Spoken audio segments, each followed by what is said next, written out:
Hi everyone, welcome to Red's Thinking, where football meets finance and governance and the noise gets explained, I hope. It's the final day of the season, it's come around really, really quickly, amazing season, loads of great competition, everyone kind of beating each other, so there wasn't a team that just walked away with it. First of all, big congrats to Arsenal for winning the league, huge achievement after 22 years. Whatever happens today, that deserves respect. A guard of honour is planned at Crystal Palace, and that's really classy. Well done. Some will say that they were lucky, but you need a bit of luck to win sometimes at the top level, and I'm good with that. So yeah, that's that for me really. Today I just want to cover off the Champions League spot. That's one I want to kick off with. There are 5 Champions League spots available to the Premier League. Liverpool, my team, are fifth at the moment, and there's still a risk of not qualifying for the Champions League. They sit on 59 points with a goal difference of plus 10. Bournemouth are sixth on 56 points with a goal difference of 4. So Liverpool have got some work to do, to be honest. There's a permutation. If Liverpool lose and Bournemouth win with a 6 goal swing, then things get really, really interesting. So, as an example, Liverpool at home to Brentford, if they lose by 1 goal, goal difference goes down to plus 9. Bournemouth win away to Forest, say by 5, then the goal difference goes to plus 9. And then things get a little bit more interesting. Goals scored then becomes tied at 62. So I think this situation, this scenario would trigger a playoff between both teams. And to be honest, as a Liverpool fan, I don't want to see that. I want us to qualify, I want us to win, qualify in our own right, scoring more points, particularly after spending 447 million last summer on players. You've got people like Isak, Verts, Ekatike, 320 million pounds on those 3 players. So I don't know how he got to this point, but it's really, really bad. Let's just face it. The assessment is poor at best, and repercussions need to happen. Accountability needs to take place. Responsibility. Edwards, Hughes, and Slot. I can't really see all 3 of them staying there personally.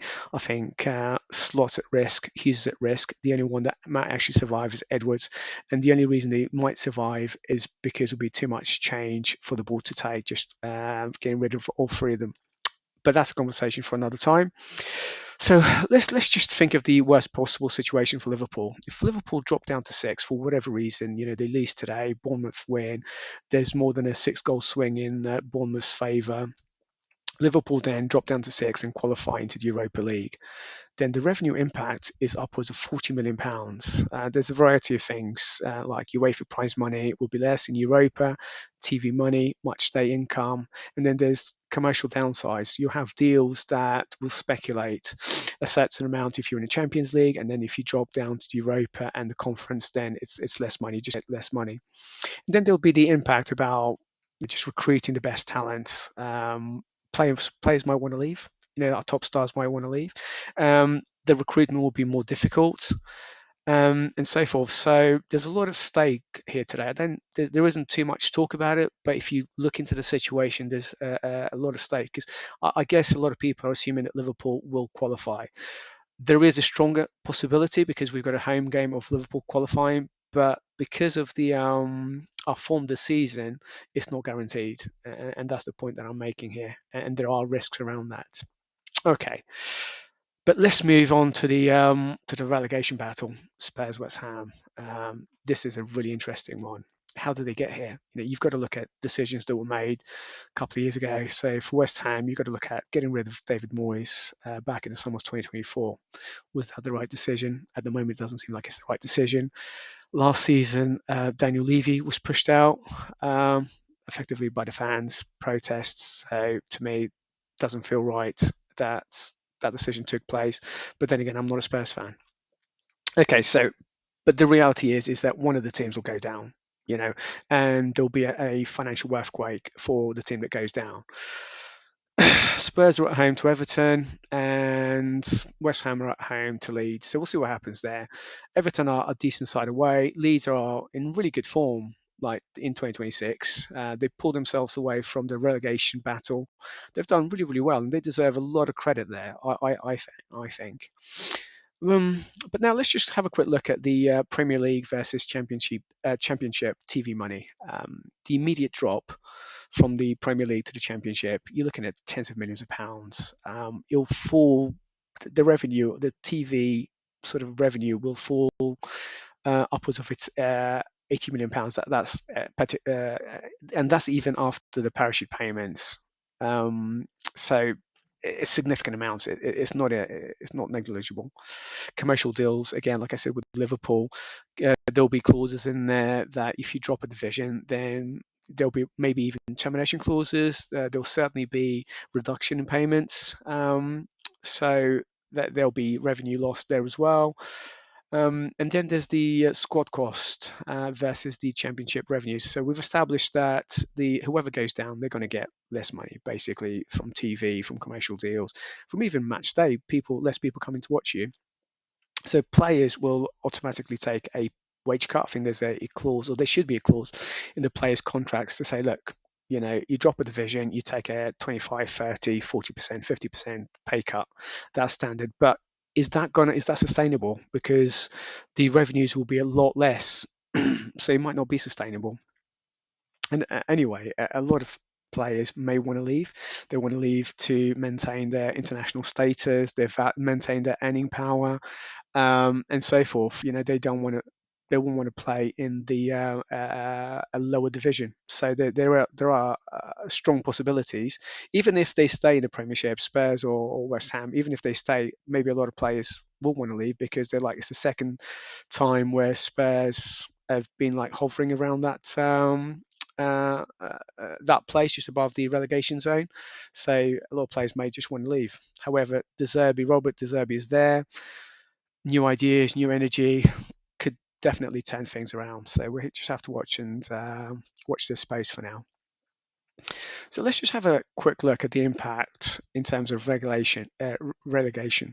I think, well, looking at the figures, that relegation would hurt Spurs more than West Ham. And this is why, from my perspective, Spurs has got a financial burden in relation to the stadium. I think it's reported that their borrowings is in the region of £850 million. They've structured it really well. They've fixed it for long term, whatever long term means. Long term normally means sort of 20 years upwards at 3.05%, 0.7%, which is a decent rate.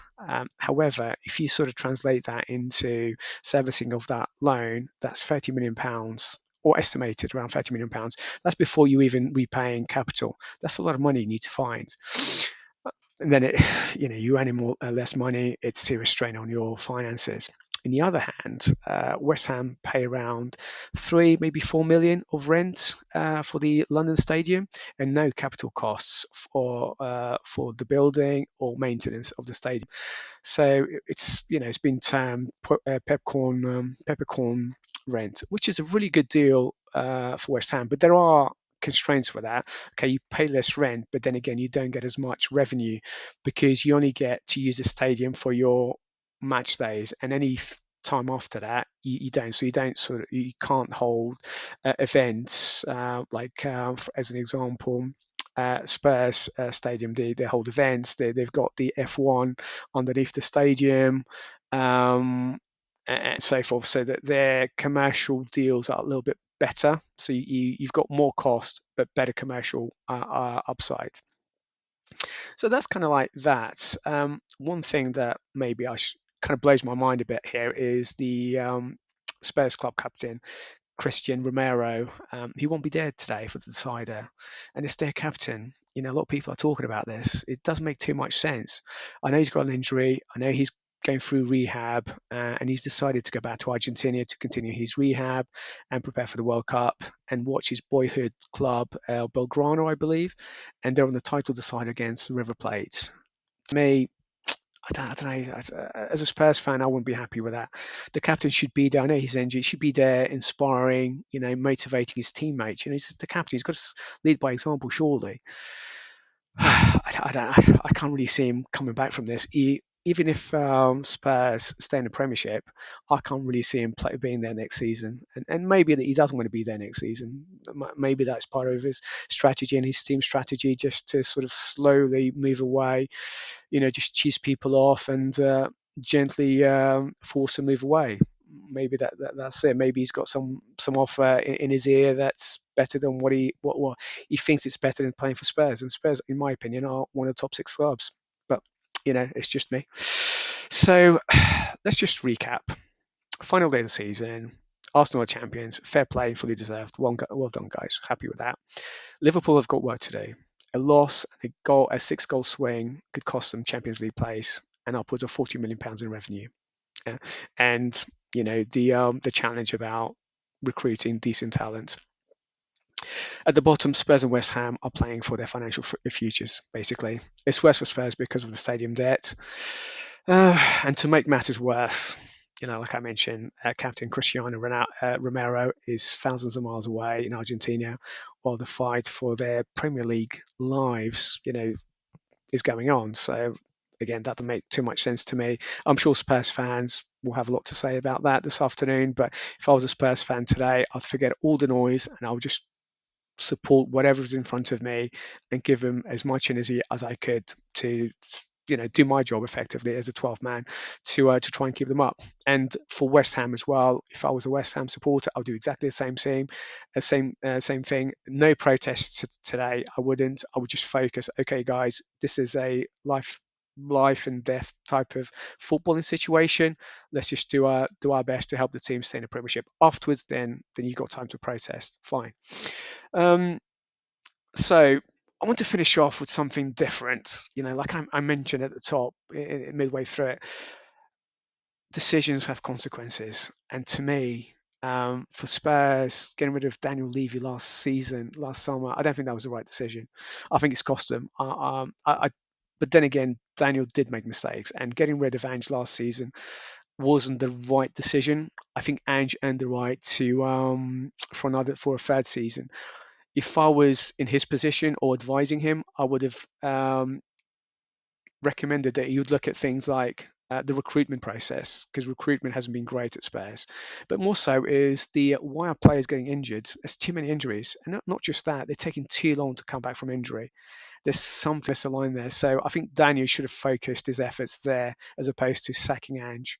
That's what I would do differently. And in terms of West Ham, David Moyes was great for West Ham. They won their first sort of European title in I don't know how many years, the Europa Conference in 2023. I didn't think that his football was that bad. You've got to play within your means. You defend and then you get people on the counter. I thought it was decent within the means that he had. So I was a bit surprised that both sides decided to go different ways. But decisions have been made, and now I believe these are the consequences. And I think that's it for today. I hope you enjoyed that. Please subscribe, like, and share, and I'll see you next time. Okay, cheers, guys. Bye bye.